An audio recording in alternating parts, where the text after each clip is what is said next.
Please welcome Program Committee member and moderator Maria Tome and the What's Up with Geothermal panel.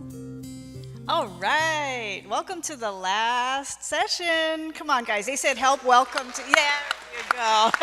Okay. So this is our geothermal panel, and they didn't want me to read their bios. So we have a little bit of a description there on the slide here. For our geothermal resources expert, we have Dr. Nicole Lautze, the Hawaii Groundwater and Geothermal Resources Center, Hawaii Institute of Geophysics and Planetologist. Yes, I will read that, planetology. Geothermal technology expert, Michael Kaleikini with Ormat. Community views expert, Naalehu Anthony with Oiwi TV and Paliku documentary films. And we'll get to know them more through this. And if you have additional questions or want to know more about them, there's a pauhana after. Okay, so I would like to start with the first slide. We actually have a few slides just to set the background. So the definition of geothermal: earth heat, heat from or to the earth. The heat pump uses the earth as a heat source or a heat sink. Some folks aren't aware of that, so we figured we'd put it on the slide. Although electricity production will be the focus of this panel, there is also a lot of potential in direct use: spas, hot water, building heat. You can see there a picture of people enjoying geothermal.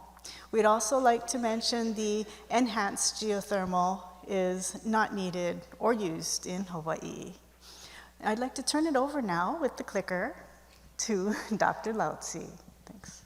Thank you, Maria, and thanks for those that are sticking around.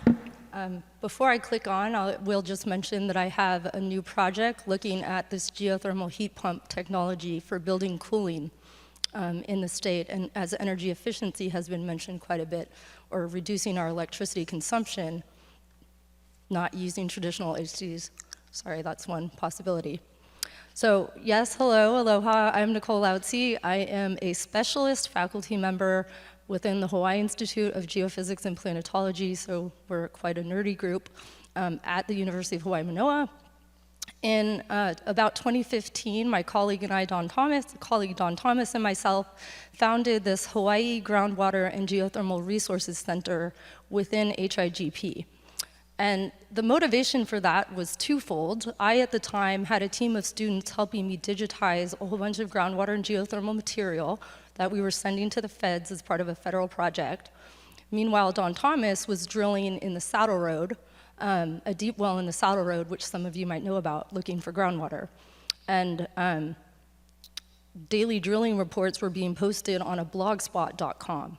So the students and I were like, we can do better.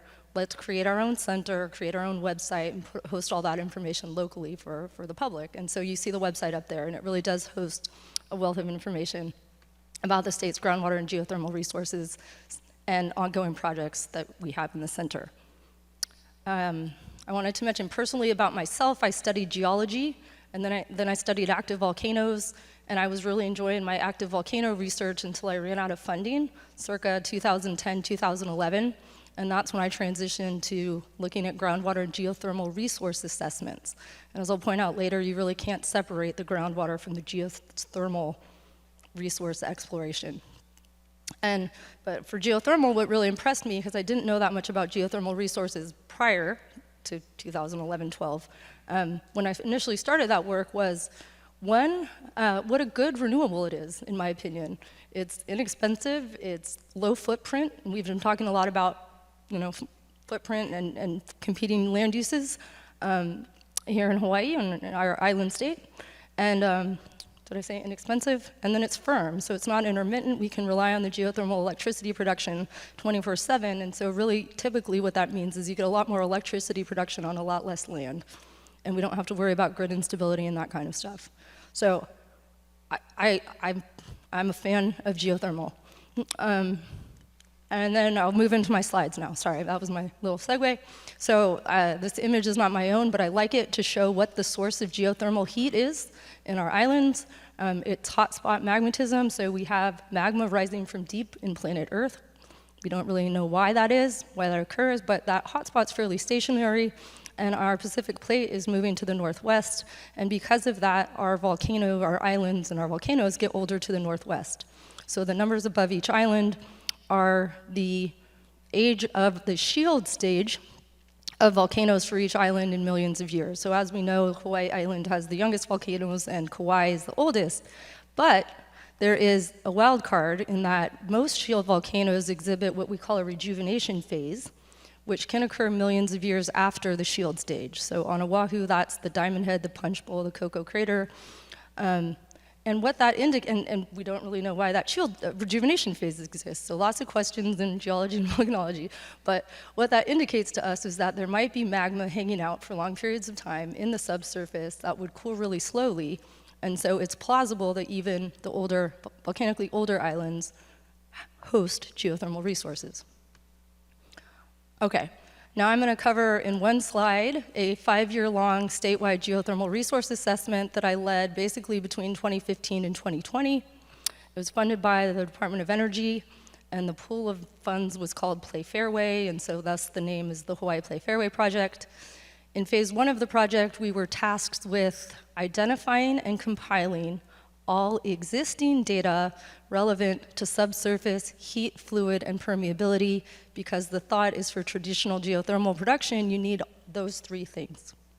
And so you can see in that top left, I've color-coded them grouped as geological, geophysical, and groundwater data sets, plus Hawaiian place names is on the bottom of the heat list. So we did look at Hawaiian place names that might indicate heat or stinky smell associated with volcanic gases, et cetera.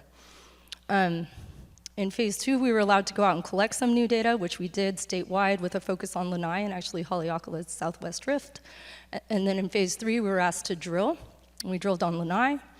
And then we updated our probability map. So I forgot to say in phase 1, we were to compile that data, and then we had to develop a statistical methodology to integrate all the data into a map of the probability of the existence of a geothermal resource at depth. So we did that at the end of phase 1, but what I'm showing on the right here is our final map at the end of phase 3, and this is probability of heat. We decided as a team to throw out fluid and permeability, and that's because at resource depths across the entire state of Hawaii, we anticipate having natural fluids in the subsurface, and that's why we don't need EGS in Hawaii, which Maria mentioned for a slide. And in terms of permeability, we have a very large dearth of deep wells across the state, which would indicate what our deep subsurface permeability is. So we kind of decided we don't really know enough to have that influence our probability map. So what you're seeing is just a probability of heat, and that equation got lost in translation from my slides to Maria's. Let's not worry about that. And so with respect to the map, and I will speed up here, my next 2 slides are short, but is color-coded probability of heat at resource depths, and the warmer colors are higher probabilities. And naturally, we see more warm colors on Hawaii Island associated with our active volcanoes, right? But we see warm colors on all islands in the state, which I think when I present, many people don't realize and find interesting. Okay, and last thing I wanted to say on this slide is, but naturally, our confidence in these probability values is not uniform across the state because we don't have the same amount of data everywhere. So where we have more data and where we have better data, we have a higher degree of confidence in the probability value that you're seeing there. So what we want to do is keep collecting data to increase our probability, our confidence in our probability. And so how do we do that? Well, what I had learned through the course of leading this project is that there's 4 key steps to discovering geothermal resources in the state.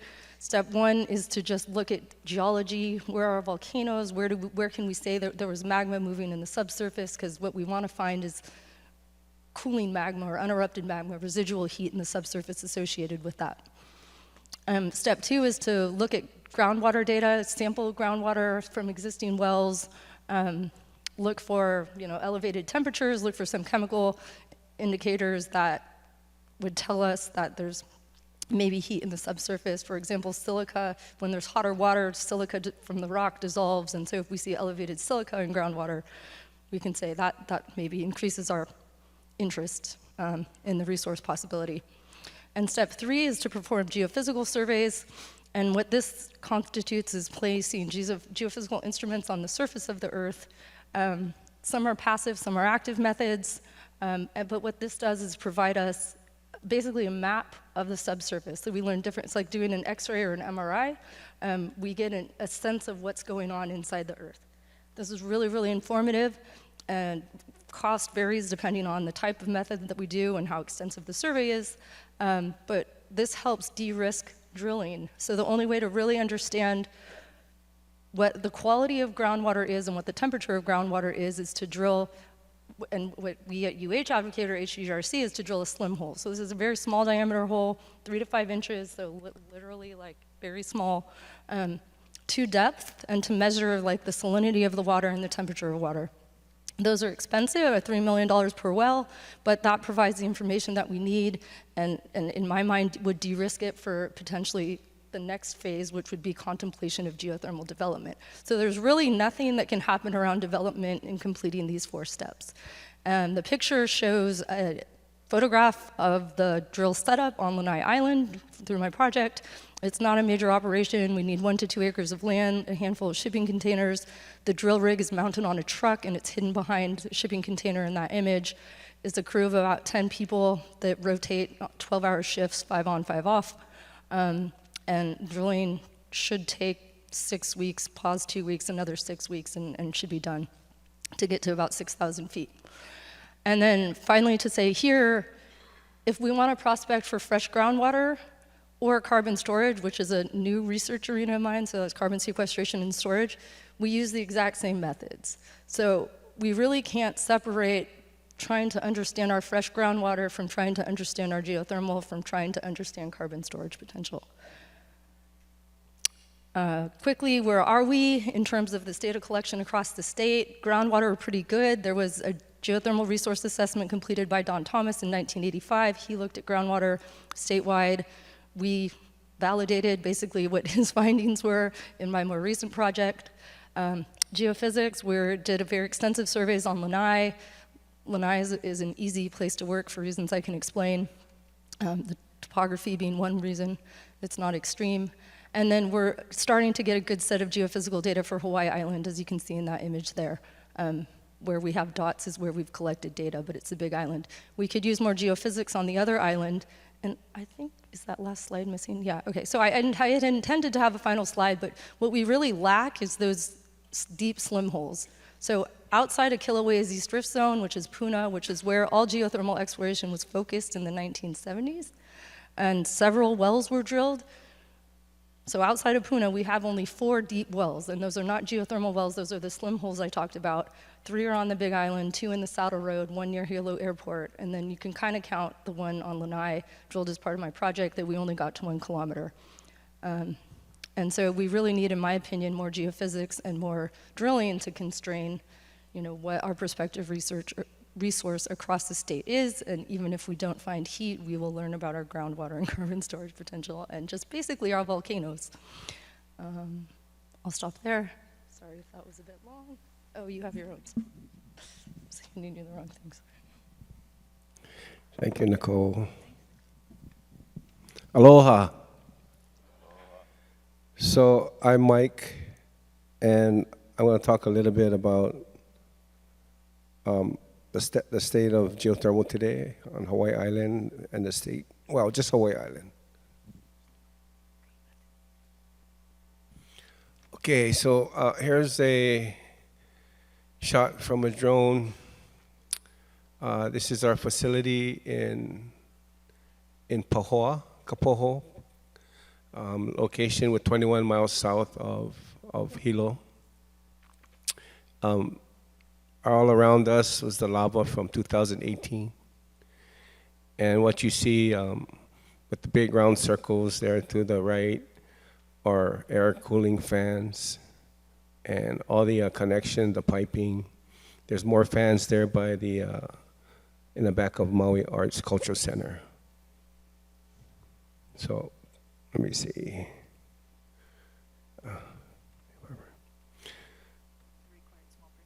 Yes. So what I wanted to do is just to share a few things, like a brief history of Puna Geothermal Venture and geothermal here in Hawaii Island. So PGV today is contracted with Hawaiian Electric for 38 megawatts. So we became we reached commercial operation back in 1993 for 25 megawatts. And at the time, that resource was very new. It was very productive. So we were fortunate enough that in 2 years, in 1995, we renegotiated a contract, increased to 30 megawatts. So in 1993, 25 megawatts. In 1995, we went up to 30. So at our location, what comes up is in the form of steam and hot water. And so this first contracts in 93 and 95 utilized just the steam fraction from the geothermal resource. And it wasn't until 2012 when we decided to also use the heat source from the liquid phase. So that was in 2012. We ramped up to 38 megawatts. So 2023, 1993, this year is our 30th year, our 30th anniversary. And there's been a lot of exciting times throughout the years. In 2014, we had the big hurricane, Isel. It hit right by us, knocked down all the trees. I think someone mentioned about it at a previous panel. And then in 2015, there was an eruption from up above near Pu'u'o'o, but that eruption stopped right on the outskirts of Pahoa town. It did touch the transfer station, and it actually covered one home. That was 2015. Little did we know that was just a teaser, because in 2018, we had the Lower East Rift had the eruption, so we had to shut down, and so we had to wait 1 year before we could get back on location. So the eruption started in May, it stopped in August. It was still hot. We needed to get permits to get ground access, and it wasn't until December that we were able to return back on location via ground. During the eruption, we would send folks in by helicopter to check out the facility, and we would rotate. One of the great things that, for us, is when the eruption occurred, our parent company, which is Ormat, out of Reno, Nevada, our corporate office is in Reno, Nevada, our CEO flew over to Hawaii Island, gathered everyone and said, yeah, at least for 1 year, we're going to keep everybody employed, and we'll see what happens, with this eruption. And so that was like a big relief for all of our employees. We have 31 employees, and out of the 31, only one employee decided to leave. And that person lived on the other side of the island, so he wanted to look for alternate employment. So during the period that we were down, our employees volunteered with American Red Cross. We volunteered with the hub at Pu'uhonua, right there. They call it the hub. And so that was till December. But it wasn't until November of 2020 that we came back online. The current contracts we have is of 38 megawatts, terminates at the end of 2027. That's kind of the history of us. A couple more pictures. You can see how all the lava surrounded us. When the lava was flowing, all of those trees actually died, or I thought they died. They were like all brown, and saw a lot of weeds, albizia. Only the native plants was really strong. Like we get lauhala and some milo. Those trees were fine. It's the albizia died, but now the albizia is stronger than all of them, so I don't know. So what's in the near future for PGV? So we have a proposal pending at the Public Utilities Commission to review an amended and restated power purchase agreement. And what this ARPPA consists of is we're proposing to install 3 newer, larger generating units. The previous pictures that we had up there showed we have 12 generating units. I didn't point them out, but there's 12 generators. And so our proposal, this 46 megawatt repower, will install 3 new units. It will be more efficient because the equipment we have is 30 years old. It'll utilize the same amount of geothermal resource for what we're using to get 38 today, but we'll be able to generate 8 more megawatts at 46 megawatts. So from the time that we first came online until today, the equipment has improved efficiencies, in 20%. So it's a pretty good improvement. And the thing about it is that this equipment will be designed to use either the steam or the hot water. As part of this repower project, though, we are mandated by the Public Utilities Commission to perform an environmental review.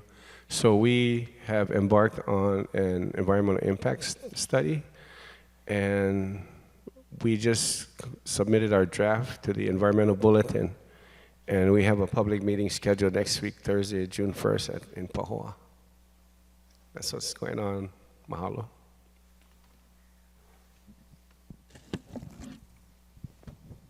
Aloha nui kako.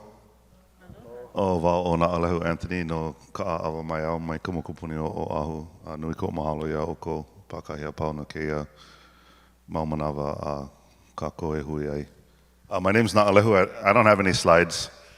I don't know. I guess I got asked to be on this panel as a communicator and as a storyteller, and also I was thinking back to a number of these things that we've interacted in as in news and in storytelling in and around the Hawaiian community about some of these things that have come up. So I think over the course of the panel, we can draw upon some of those experiences, and I can share a little bit of mana'o. Since I have the microphone and since I don't have any slides, I would like to say a couple of things. Like, because I'm not from this sector, like I'm not an energy guy, the last 2 days have been really interesting and informative and educational to get to talk to people and hear the different panels, and really kind of get to hear some of the challenges that persist in the sector, period. And I would like to say, like, thank you. Thank you all. I mean, this is a really important conversation. Time is ticking, and it's going to affect not only just us in Hawaii, but the whole planet. And I'm just, really grateful for the kind of passion that I've heard in the room, in and around, like, how are we going to get this done with all of the different constraints? So I think, this being the last panel, this being the geothermal panel, maybe we can talk about some of the challenges that persist with this, but I think largely this is about this conversation that has threaded the last 2 days in community engagement and how we do a better job at that, and how we really work together in a way that helps us move forward towards the goals that we've been discussing these last couple of days. So mahalo. Thank you. So as we've heard throughout these 2 days, there are so many commonalities between the different technologies. I mean, there might be differences in how they work from a technical point of view, but the fact is that we have several resources available to us, not just from nature, but also here in our communities, that we can work together towards developing and working with and appreciating in a balanced way. And so I think that was one of the things we tried to describe in our panel description. If we start from the point of view of the communities and we're visioning what can be, and we're honoring the knowledge that came before, and we are sensitive to the needs of the now, then we have a productive and respectful conversation. And so that's why we want to have these events and opportunities to mix the information together with what happens in between the information is the connection between the people and the understanding and the chance to ask each other the questions.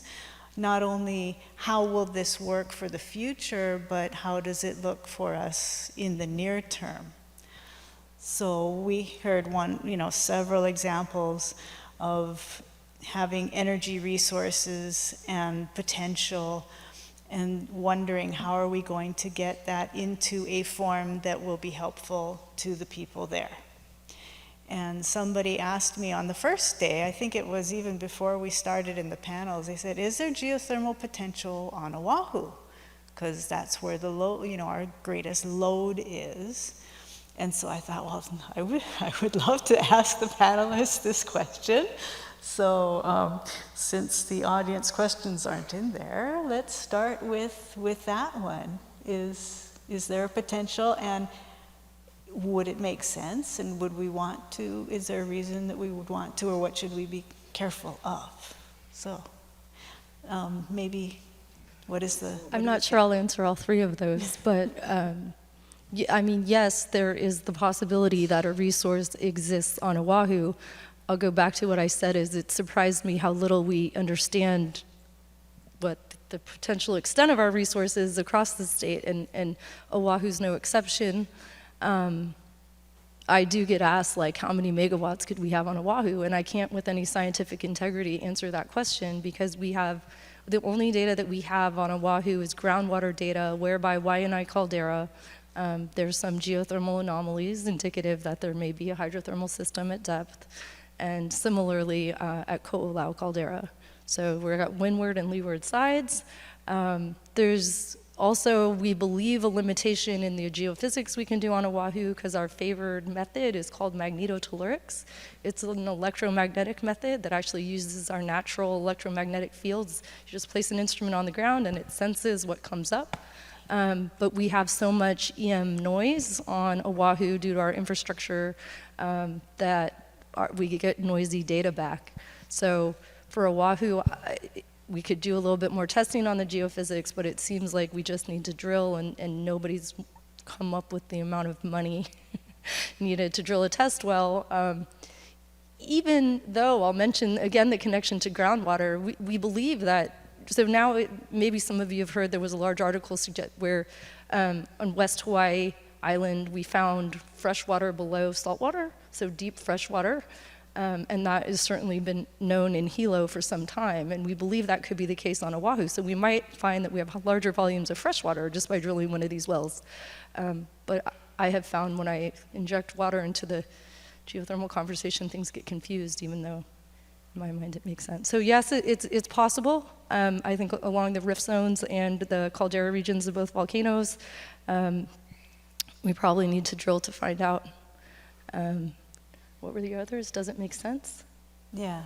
I mean, I think from what I've heard, even gathered from this conference, it makes sense from a practical perspective in that we can't get enough electricity from solar to power Oahu's need. And I guess if hydrogen comes online, but we sort of need geothermal to make enough hydrogen too. So hydrogen is transportable. It certainly would require engaging with communities. A large outreach effort is needed statewide for geothermal, and I can describe what I have done in terms of community engagement later if there's interest, but that large effort hasn't been undertaken. Okay, thanks. Mike? You know, Oahu has the largest population. Oahu has the largest peak load. And, you know, whatever renewable resources that can help out Oahu, I think makes sense. It's got to be done in a proper way. And I think that's to what like Naalehu's mentioned in the previous panels, different technologies about the community engagement, getting out there early. Those will be key to being, even in the exploratory phases that Nicole showed us. We need to engage and let people know and educate and get feedback. Now, Alejo, do you have a comment on? Maybe just a comment. I think that, the discussions about the amount of land that's necessary for the deployment of these other technologies, the space constraints on Oahu, whether or not we want to float solar. I didn't know you could float solar. I learned that yesterday. Or windmills. I mean, I think these are all things that need to be discussed in the community in a meaningful way. I would, one of the things that really stuck with me yesterday, I mean, first of all, just a huge mahalo for Daphne to come all the way out here with the potential of multiple airlines breaking her chair and still coming out here because of the fact that she really wanted to share her experiences and how that resonates in and around like some of what happens in the Hawaiian community or other subsets of the community. I think that was really, really important. And then also too what Forrest shared in that one slide with that family that had that $900 bill because their hot water heater didn't work right and it was just on all the time. I think like that's probably more the common experience of what people are thinking and worried and talking about than the large 2045 goal, right? If we're going to be honest about it. And I think it's problematic when we take each one of these pieces and talk about them in a silo. What Murray was talking about yesterday is like, is it a big green field or is it a coal burning plant or is it a solar array? I think those things are like, we have to discuss them in totality in a way that people can hear us. And that's not to discount any of the outreach and work that folks have done thus far, but I don't think you can have the geothermal conversation in a silo without talking about what the trade-offs are going to be if we're really going to meet these goals. Thanks. And any reaction to that, or should I launch into the next question? I guess one real thought, though, I think sometimes, though, geothermal is excluded, and I think it would be good to include as a option when we are discussing renewable energy mixes and possibilities. I mean, I would agree, right? It's like, Mike's talking about how much the technology has moved and changed to add value, if you will, to what the existing technology was 30 years ago. And I think maybe the community sentiment might have changed as well, especially when you're talking about the other pressures that are up against the different pieces of people's lives that add to perspectives changing over time. So we've heard a lot about engaging the community early. So when is that? How early is too early? Is there a too early? What have you seen? I recall the State Energy Office actually coming out to Pahoa to put on presentations about the state's plan to transition to 100% renewable energy. And I thought that the audience took that information and appreciated, just getting the information because it was broken down into all the different technologies that was being considered. I mean, nothing was hard and, there's nothing in the works, no construction or power purchase agreements, but the fact that that discussion was held, and I know that the State Energy Office did it across the state, but I was at that meeting in Pahoa and I thought it was well received. So that's not too early. Okay. 2045 is many years from now. Yeah.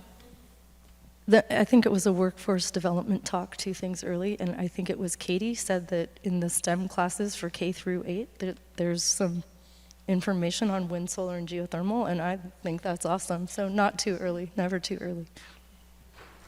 Yeah, I would agree. I mean, I think there's plenty of conversation about what renewables do in a positive way for what we're trying to do for the state. And then I would also say, like, you know, you should talk to your colleagues about what happens when you talk to the community too late. And we heard this morning about, you know, agreements that went away for a variety of reasons, but you know, there's also that half. It's clear when you start too late. Okay. So, do we want to talk about what happens when it's too late, and how do you make up for that? Does it have, or maybe examples from other places that have run into that? Yeah, I mean, there are any number of really contentious issues that plague the state. When you start to talk about, and let me rewind for a second here, right? I think like the understanding of the field of where we are in terms of whose land is it anyway, and who gets what percentage, and stuff like public land trust. For those of you who are new, I know there's at least a couple of people here, like this is their first entry into the Hawaii mix. Like, go and talk to people who can tell you about public land trust. Because if you don't have the understanding of why people are angry, then you're not going to get to the root of how to figure it out.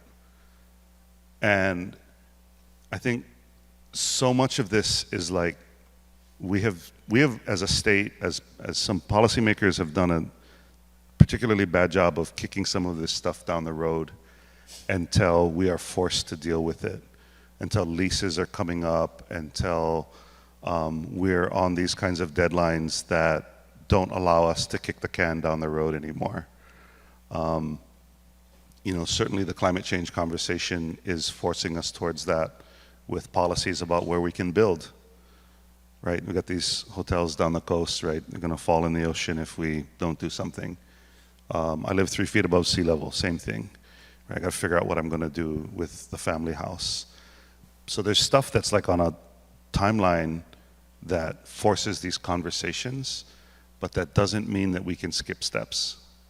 That means that we still have to invest the time. I mean, you know, there were 3 or 4 panels that talked about how many federal dollars were available, right? We're talking about, you know, billions and billions of dollars being spent. That means that the partners who are here, who are trying to do these renewables, can come into this market in a meaningful way. Right? You can't have an office in California and fly in. You can't. If you think you can, you can't. You can't. I'm sorry. You have to be part of the community, and you have to come in and know your neighbors. And some of the most important things you learn will be at Little League or at the Starbucks, in these relationships that get built over time. And the people who stay, who are here, and they're grounded here, you can tell. And that's how you build trust over time. It's not easy. And there are some communities that are more closed than others. Yeah, thank you.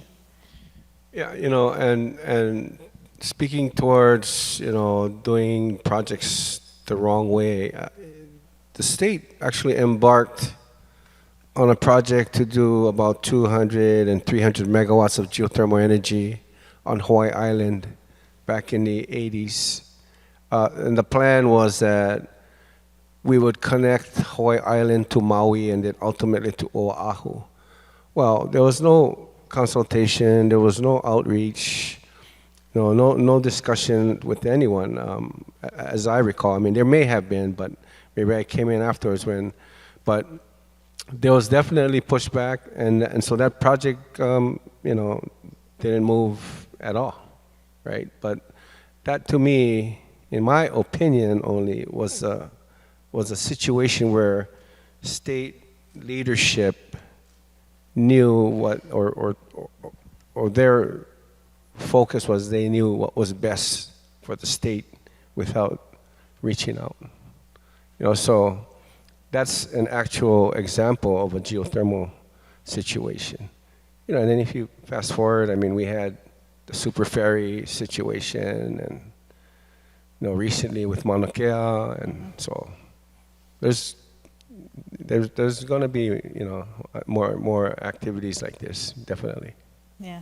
So we really appreciate when folks put in the time and take are brave enough to not only go to events and talk to people who they normally talk to, but also are willing to reach out and talk to others or respond to requests from others. So I know we were talking about, how do we get information to people who are interested in theory, but they're busy, And I think Nicole mentioned that she's open to making presentations if folks are interested. Do they? Are they? Do they call you up? How does this work? If folks are willing to invite you in to talk, how does it work? I called her. Mike and I are on panels all the time together too. Okay. So, but it's I feel a bit like we're talking to the same people. I guess so. My comments on that are, I mean, as a geologist, it's not my kuleana, I don't think, to design a state outreach effort. But I think and on other panels it was discussed that who is selected to do that, I mean, needs to be an intentional decision. And I think that's true. I would love to partner with somebody on that and bring in the knowledge that I have, but I don't feel like that would be a good role for me to take on. What I have done is agreed to give presentations, and interestingly, I think who's asked me the most is Hawaiian Homes Association, and then DHHL, and Sustainable Energy Hawaii, who has Hawaiians on their board. It's founded by Richard Haw. And I'm happy, and then some other groups. But I'm happy to do that, but so far it does seem like we're just kind of repeating to the same people. And so I do think a strategic effort to engage more broadly needs to take place. And I have one idea, which is to form a hub to bring the different groups together, and then it won't be just me trying to think about how to branch out. But I think it's worth doing, but as to Naalehe's point too, also we need to do it not just exclusively for geothermal, but bring geothermal into broad renewable energy conversations. For example, what happened on Molokai, it sounds like to me. Okay. I've got another question that's a little harder than that one, is how do we hear what the communities are trying to tell us, or what they would tell us if once the can stops moving down the road, things become more real and people are more engaged. Do you have any suggestions there? So, Nicole mentioned Department of Hawaiian Homelands, and so I was listening in on the presentation that Nicole and Dr. Thomas provided. And so in this particular example, DHHL is considering to see if there are geothermal resources on Hawaiian homelands. And part of that reasoning is that if a geothermal project is developed on Department of Hawaiian Homelands, all of the revenues generated from that project would go towards the Department of Hawaiian Homelands. And the idea would be to have revenues to help build more homes to get Native Hawaiians back on the land. So that's something that's under consideration. And in terms of for the DHHL, I know they have a program, outreach, beneficiary consultation. That will be a key component in getting feedback from beneficiaries, right? Because the idea or the consideration is trying to determine if a resource is on DHHL lands, and then get beneficiary consultation on whether yes or no that beneficiaries are supportive or not supportive. Very, very interesting, thanks. That kind of reminds me of one of the questions here, asking about experiences in other places. Are you familiar with geothermal development or geothermal conversations in other places that we could learn from?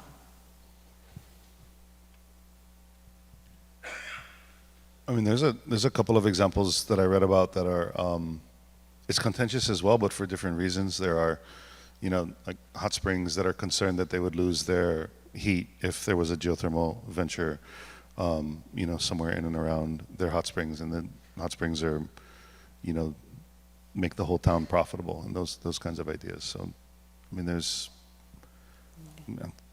I think, different concerns for different reasons in other venues. Can I make a pun about heated conversations? Sorry. No, I mean, Na'aleo reminds me, we get a lot of visitors to come by at the PGV facility, and many come from Japan, yeah. And so like the onsen, folks are against geothermal because they're concerned that if you use the resource for generating electricity or other use, then they won't have the ability to go in the onsen for them. Yeah, I wonder what a... That's Japan. I know, and also in Aotearoa in New Zealand, yeah, the Maori, they've had very similar experience that we've had here, to the point where there's been certain projects that were done that wasn't, acceptable, but they completed. But then the Maori got involved, and I know because I listened in on a presentation by a gentleman. His name was Nona Taute. He's a candidate for a PhD, I believe, in environmental science. And so he shared with Sustainable Energy Hawaii the experiences that he and the different Maori trusts was experiencing. So it appears that they're doing very good outreach, and things are getting much more acceptable there. How about Ormat point? So I mean, I would share maybe more positive experiences, maybe even closer to home. So California.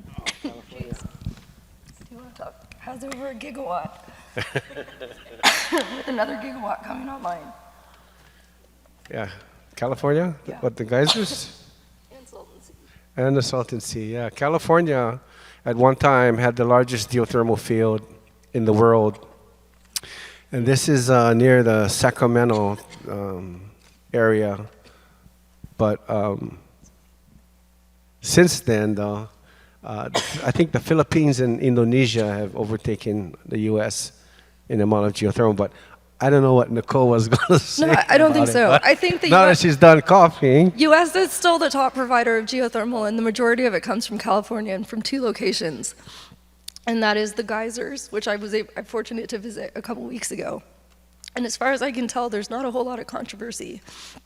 They're a field that is 750 megawatts, and they found that they were producing over a gigawatt just at the geysers initially, but they found that was taxing their resource. So I thought it was kind of cute, because I always say every volcano has a personality that it seems like the geothermal resource does too. So for the last decades, they've been producing at 750 megawatts, and their resource is happy. And so it's been very stable, and there's a community benefits plan.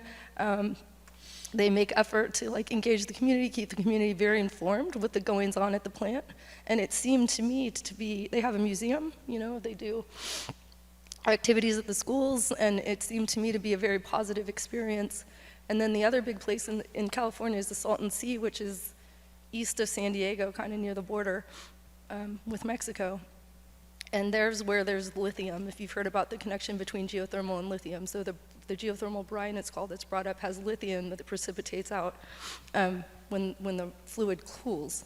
And so in some places, they're making geothermal just to get the lithium because it's more profitable than the electricity. But in any case, so California, the utilities, there's more than one, have realized how much they benefit from geothermal, and so there's a call for another gigawatt, so that's 1,000 megawatts, within like the next 5 years. And so my understanding is that the geothermal industry in the US is so busy because they can't keep up with this call. And I was in New Zealand earlier this year too, visited a power plant that's over 500 megawatts, and I visited Japan's largest, which is over 100 megawatts, where I was staying at an onsen spa thing. All of us should have been with her. Yeah. What's up with that? So, I mean, to make the point that in a lot of the world, I think that there are always, community issues. It's not a uniform, like, hooray, let's put in this large geothermal power plant. Those issues need to get worked through, but in Iceland is another example. In many locations in the world, that's been done successfully, and I think the community embraces the geothermal facility and then, gets cheap electricity that's firm. So, Actually, thanks. And you brought up something that connects to one of the questions about the minerals in the geothermal fluids. So in Hawaii's geothermal fluids, are there minerals that could provide value? I know at PGV, geothermal facilities. this resource is naturally occurring, so all of the minerals, all of the metals, pretty much that you find in nature is in our resource. There's silver, there's gold, there's lead, there's arsenic, but I remember we tried. So we do get scale buildup, and we tried to do an assay to see if it was worthwhile to extract the gold out of the scale. And it was not. You needed like 3 tons of this stuff to get like maybe a small amount of gold, and it was just not, it was cost prohibitive. And I seem to recall trying to look up the lithium question and hearing there wasn't. The resource in Puna does not have much lithium at all. Okay. Yeah. Thanks. That's good. I don't know if you saw the last video, but never mind. Speaking of storage. I saw. So I think, we were talking through this conference about the need for dispatchable energy, the importance of storage in our energy system. And so I had intended but failed to mention on the slide number 1 that basically geothermal is using heat that is stored in Hawaii already. So I did want to mention the storage aspect of our geothermal resource. So meaning no batteries are needed. Yeah, I mean, it's there, right? Yeah. Yeah. And there's kind of a related question here about the dispatch of the units. Can geothermal be dispatchable? Yeah, so I was gonna share. So geothermal is dispatchable. That is the technical aspects that is required in our negotiations with Hawaiian Electric. So, and I'm glad you brought that point up, Maria, because, we speak about different resources, solar and storage, wind, hydro. So those are considered as available resources, which, when the wind blows, it's available. When the sun is shining, it's available. Geothermal is considered, for the longest time, a base load resource, meaning if you have a contract for 25 megawatts, you go to 25 megawatts and you can stay there 24/7. But because we are on island grid, because we're looking at transitioning to renewables by 2045, we need a technology that's renewable and can provide ancillary services, the grid support, the ability to ramp up and down automatically that can follow the load. So at night when people are sleeping, We need a renewable resource that will automatically back off on the generation. When everyone wakes up or in the evening, when there's demand that's the highest, the resource needs to be able to do that. How do we accomplish that today? With oil-fired units. We do it very well because we've been doing it for many years, but that's going to be a challenge. So with battery storage, there's the 4-hour storage, and that's helpful. But we need this dispatchable grid support 24/7. So to what extent could the geothermal facility be a dispatchable resource? I mean, there's got to be a certain amount, right? I mean, I remember the 38 megawatts, the 30 was not dispatchable, Okay. and the other 8 was, but I don't... Yeah, correct. Currently, our requirements are that we are to be dispatchable between 30 and 38. With the proposal at the PUC, we have agreed to be dispatchable between 20 and 46 megawatts. Oh, okay, okay, thanks. So we have a question here asking, Mike, can you please speak to geothermal and hydrogen production? I don't know anything about hydrogen production, but I was listening in on the panels, and it requires a lot of energy. So what I can say is that geothermal can provide the energy to electrolyze and generate hydrogen. So, and because it's 24/7, you'd be able to generate quite a bit of hydrogen rather than just on an intermittent basis. But yes, you can do it. We were going to do a project with Mitch Ewan, you know, the one he was talking about in Nelha. Back in 2015, we were right on the verge of doing the pilot project at our PGV location, but then the eruption was coming to Pahoa, so we stopped that and he moved to Kona. Yeah, okay.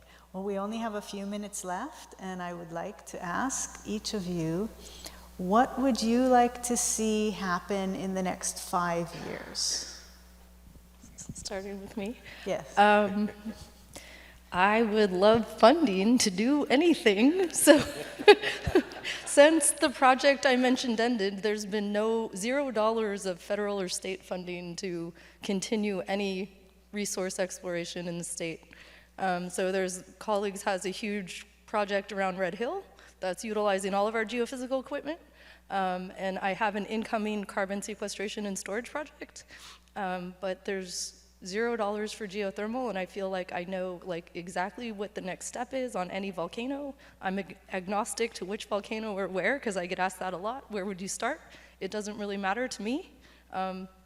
You choose, or give me lots of money and we'll do it everywhere, in a strategic fashion. So, and why I say that is, I mean, a lot of money would be good, no joking aside, like $100 million would probably allow us to fully characterize where the resources are across the state with no development. And we could probably get that done in a decade. So it's like 10 million a year for 10 years. And then we can have an informed, intelligent conversation about what we want to do where. Right? And right now it's just piecemeal, piecemeal, piecemeal when we drill. So it would also make efficiencies of drilling and enable the contracting and procurement through the university, if the university is going to do it, so much easier. But I'm beating the head against the wall, getting funding. And I guess the last thing I'll say is that's obviously going to require a very dedicated community engagement effort. And the last thing I wanted to say about that for me, with specifically most of my work has been on Lanai, is we made a very dedicated community engagement effort by having meetings in advance of the drilling with the community, hosted by Pulama Lanai, which had that in place. And then we had an open house during the drilling where the community could come from a safe distance, witness it, see the drilling fluids, hold the rock core, ask questions. That was very successful. I subsequently did another geophysical survey over there where we did it during spring break and invited the Lanai high school students to participate, and they were paid. And it's just been, I feel, and I don't know that everybody on Lanai loves me, but I sort of feel like it's been one success after another. And so I personally, if I'm going to do anything boots on the ground anywhere, anywhere in the state would do that, but I do feel like the side where somebody else that's more skilled at community engagement, that should happen in parallel. Okay, thanks. Mike? So I'd like to see our proposal go through, come to fruition. And I'd like to see Nicole get more funding, you know. So geothermal is considered a mineral by the state, and the state claims ownership. So any developer would be required to pay royalties. Yeah? So we do that. So there's monies that go to the state. It goes to the state, it goes to the county, and a portion goes to Office of Hawaiian Affairs. But hopefully Nicole can get some funding, because that will be helpful for the state's efforts. Okay. Now, Alehu, you can bring it home. Well, since we're last, we can go a couple minutes over.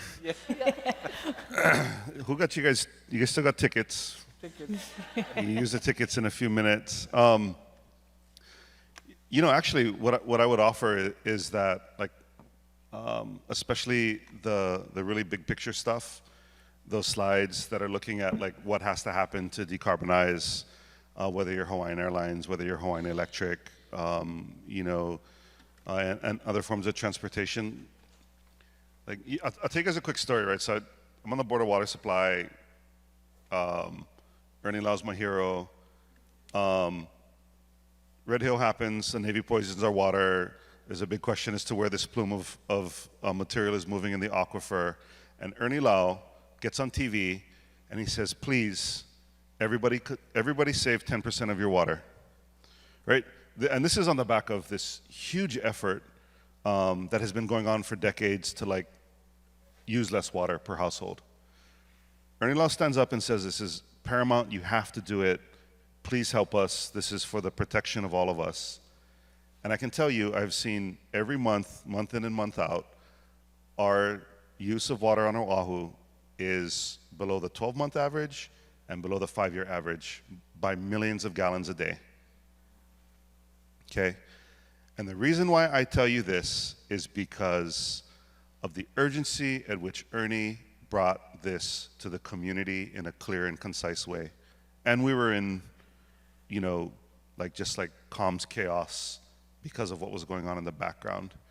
You folks have an opportunity to take those slides that talk about what you're trying to do, and I don't even know the English word for it, and you need to ho'okuleana, give the responsibility to the community to start to think about how we do that.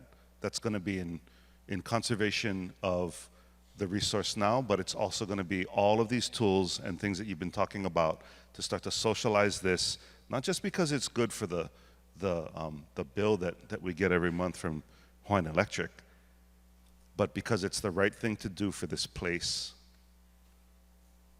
The idea that we see all of these videos with the 10 million tourists that come in every year about how to be respectful of the place, like we can remind each other of it too in a respectful way. And we can talk about how this place anchors us as home and how we want our kids and our kids' kids to be able to enjoy it. And that's worth something in terms of understanding and effort and paying attention. And then when you come back to the community and you say, oh, you know, here are the options that may disrupt your field of view, or where this panel needs to go, or where this hole needs to be drilled, it's a different conversation because we've all taken some ownership of it.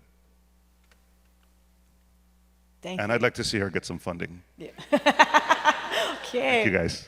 Thank you so much. Help me thank the panel. Please welcome Maui Economic Development Board's President and CEO, Leslie Wilkins, as she closes the 2023 Hawaii Energy Conference. And good afternoon. I had the privilege of opening the 10th anniversary Hawaii Energy Conference, and now I have the privilege of closing it. But before I do, there are some thank yous to make. We opened the conference with many thank yous to our conference chair, Jackie Hoover, and the program committee. But who did not get acknowledged is the hardworking MEDB team, my colleagues that I'm privileged to work alongside every day, who have overseen all of this, starting with Sandy Ryan, our conference director, Annette Lynch, Leilani Ventura, who's been running all the slides in technical direction, newest members of that conference team, Jessica Melton and Sheriel Santiago. We even brought in our finance team to help us. You were greeted by members of our finance team, Michelle Coca, Lavelle Brito, and Jessica Salva, helping, and my executive assistant, Christina Pierce. So they're scattered all around, but can we just give them an applause so that they are an amazing team. I truly believe they're the best conference management team in the state. So there are some observations of this conference that I have to make since it is our 10th year. I'm so proud of the diversity that we had on the panels, because 10 years ago when we started this conference, it was very evident that women were very significantly underrepresented in the energy sector. I can remember having conversations with then conference chair Doug McLeod about the need to continue to reach out. And then if you saw today, we had women leading in policy, we had women leading in the utilities and industry, and we had a woman as our conference leader, and we had a panel of women developers. So there's no question that women are bringing their mana'o and leadership into the industry sector and the energy sector, and it's making it stronger. So yes, absolutely. Our next goal was set by our keynote speaker, our opening speaker, Daphne Frias, the absolute amazing, passionate climate change advocate, when she has pointed out, not only at our keynote, but in other opportunities throughout the conference, that we need to have our young people, our youth, our young professionals, our students fully integrated into this conference and lift up their voices to be a part of the dialogue, the discourse, and the solutions for our future. So this is our promise, to be your presenting organization, that next year in the 11th Energy Conference, youth will have a significant integrated part of our conference in the 11th Annual Hawaii Energy Conference. So I am going to close now and say the 10th annual is a wrap, but the celebration of that milestone is just beginning. We have a lovely reception scheduled for you outside, including music from Never Too Late, and you still have, as pointed out, you still have tickets in the back of your name tag to enjoy, and your reception is appropriately co-presented by the Women in Renewable Energy organization, WIRE. So it's a wrap. Please enjoy the festivities and celebration out in the courtyard, not upstairs, it's out in the courtyard where you enjoyed lunch. Thank you, and we hope to see you next year. Mahalo for attending the 10th Annual Hawaii Energy Conference, presented by the Maui Economic Development Board with support from the Maui County Office of Economic Development.